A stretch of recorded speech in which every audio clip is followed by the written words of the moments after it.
Sisi wanachama wa Yanga Zanzibar tunaamini kuwa kuhairishwa kwa mechi ya tarehe 8 si maamuzi ya bodi, bali ni maamuzi ya Simba walioyatoa saa 8 usiku.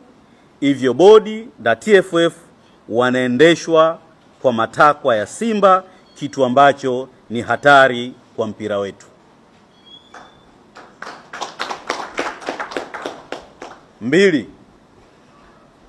Tunaunga mkono tamko la uongozi wa klabu ya Yanga la tarehe 8 mwezi wa 3 mwaka 2025 kuwa klabu yetu haitocheza mechi yoyote ya marudiano na Simba kwa tarehe itakayopangwa na bodi, ambayo hatuna imani nayo kwenye ligi ya mwaka huu.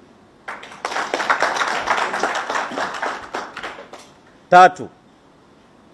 Tunautaka uongozi wa Yanga kuto kukubali suluhu na nasaha yoyote kutoka kwa TFF itakayoitaka Yanga kukubali kucheza mechi na Simba iliyohairishwa, na tunaiunga mkono Yanga hata kama itashushwa daraja.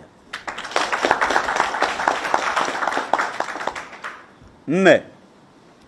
Sisi wanachama wa Yanga, wapenzi na wapenda soka wa Zanzibar, tunamtaka ndugu Wallace Karia aombe radhi juu ya kauli za udhalilishaji wa viongozi wa vilabu vya mpira nchini Tanzania, na hasa viongozi wa klabu ya Yanga.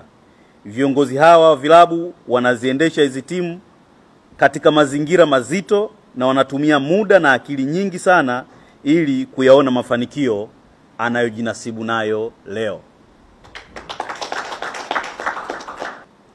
Wakati wa Yanga kuwa wanyonge sasa umepita.